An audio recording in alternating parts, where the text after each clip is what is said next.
Hi everyone, I'm Justine and welcome to Tea with me, Justine, and my channel. If you're new to this channel, which technically everyone should be because this is a brand new channel, I love having conversations over tea. I just think that tea brings people together, it inspires conversations, and also encourages a positive, relaxing energy. So thank you so much for joining me. I hope you've poured yourself a nice warm cuppa. So today I'm really excited to talk about something that is new to me. Last week I posted a blog on 10 easy little ways that I have made adjustments in my life to live more sustainably and a little more eco-friendly. I know, as cliche as it is, it wasn't until I hit my third trimester a couple months ago that the urgency of addressing climate change issues really hit me. I mean, I was already starting to feel the urgency because of all the climate disasters we've been experiencing over the last few years, but bringing a new life into this world, I couldn't help but think, what more could I do personally to address these issues? Because I don't know about you, but for me, climate change is a scary, overwhelming issue, and a lot of times I just feel helpless because I think so often a disaster happens and we react. Some of us donate money or we try to donate goods and help those affected by the disasters, but what can we do to prevent climate change from worsening? And my journey started with cloth diapering. So research into cloth diapering led to research into more things, and really addressing climate change issues in our personal lives, which we can so easily do, as I'll show you, comes down to reducing how much we use and how much we consume. I'm going to basically condense my blog, and instead of 10 things, I'm going to share 7 things with you because I realized 4 of the things that I mention in my blog basically fall under one giant umbrella. And then I'm going to add one thing that I recently, like last week or a few days ago, just started doing, so it's not in the blog. So the first thing that has been on my mind a lot and that I've really been way more conscious about is water conservation, which may seem like a very basic, obvious one, but as it's winter and it's cold and I love taking hot showers, think about how long do I really need to be in the shower, because I could just stand in there until I'm all pruny, but I want to be more mindful of taking long showers and wasting water, because there's a finite amount of usable water and an even more finite amount of water that we can drink. Not to mention, piping in water to our homes and to our buildings requires a lot of energy too. Those of us who are blessed to live in a place where we have very easy access to clean water, very easy access to hot water, it's just something that I feel is important to keep in mind and to be mindful of not wasting. So that's been number 1 on my mind. And number 2 is another basic thing that I'm sure your mom has been reminding you of your whole life, which is turn off the lights. Turning off lights, turning off appliances when you don't need them. That's a basic and easy one, but I think it's worth the reminder because I don't know, if you're like me, sometimes we're forgetful and we do leave a light on, or we walk away and leave the TV on. And when we're traveling, I like to unplug appliances that don't need to be plugged in, or just like chargers that don't need to be plugged in, because nothing's going to be charging while we're gone. So little things like that to save and conserve energy, using energy-friendly light bulbs as well. All of that, very basic. And the third thing, another super easy, basic thing, and one that I'm sure most of us are aware of, is reducing the use of single-use plastics. And so one of the most basic ways I try to help reduce my use of single-use plastics is by carrying a water bottle everywhere I go, which, again, that may be an obvious one to everyone, but another thing that I think is worth the reminder, it's not hard to take a water bottle with you everywhere you go. Although, admittedly, sometimes I'll fill up the water bottle and then forget it, which is a problem. Using reusable water bottles, using reusable like snack packs, sandwich packs too. All of that is important because I just think about the amount of Ziplocs we go through, for example. I'm trying to change that, either using silicone, which is not biodegradable but is recyclable and lasts longer, and you don't have to worry about chemicals leaching from plastic use, even if it's like BPA free or whatever.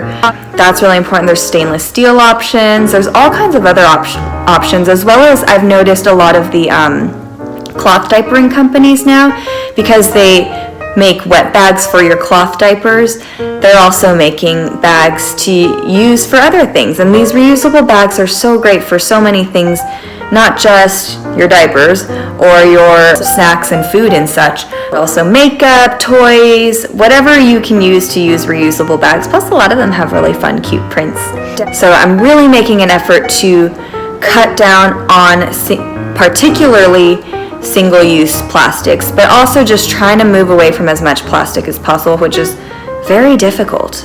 And the fourth thing is something that I don't know why, but has only come to my attention in the last year or two, which is becoming a better recycler. Because I didn't know this, but apparently many of us are not recycling properly, and we're putting things in our recycling bins that don't belong there.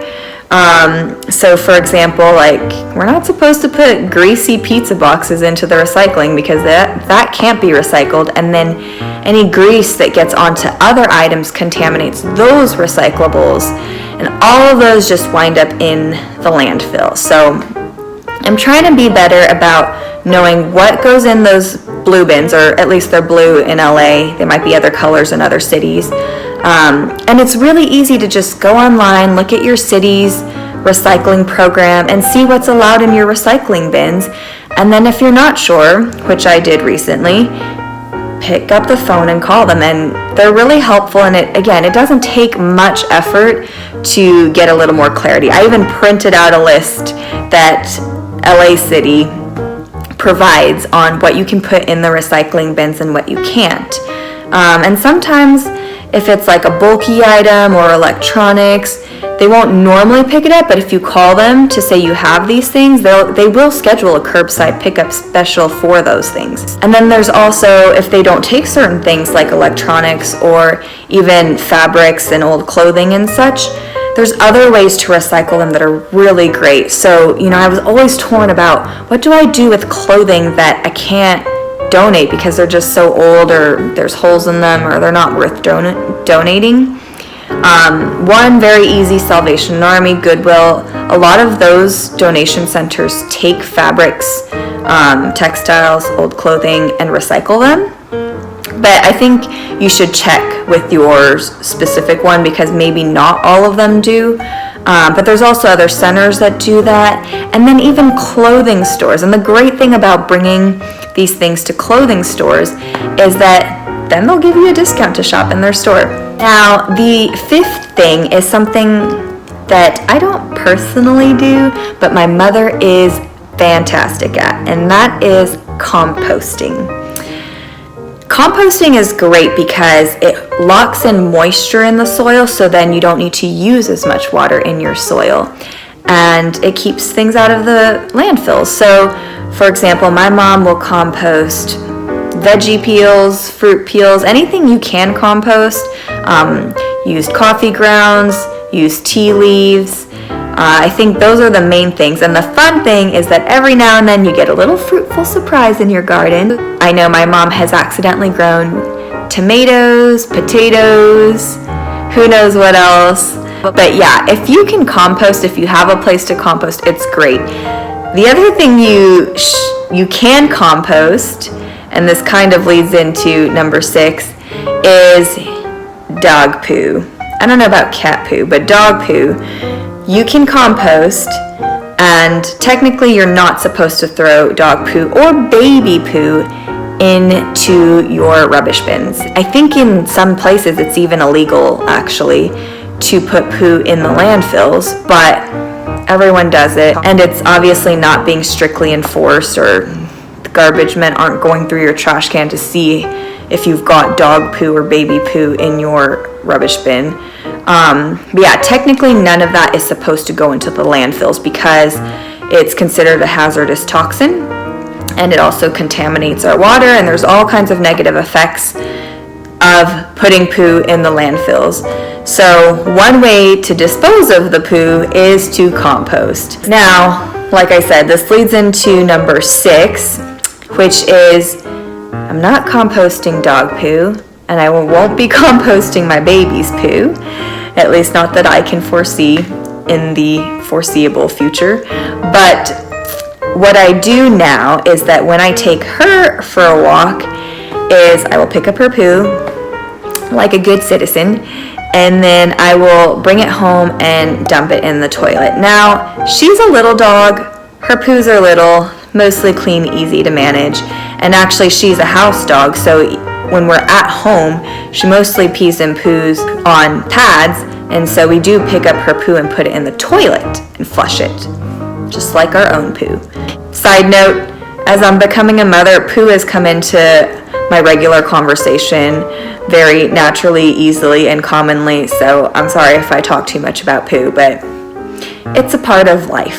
Flushing dog poo or baby poo down the toilet is another easy thing to do, unless you have a ginormous dog, and then I don't know about that, but that's why I don't know if I'll ever have a bigger dog than her, because I don't know that I can handle the poo.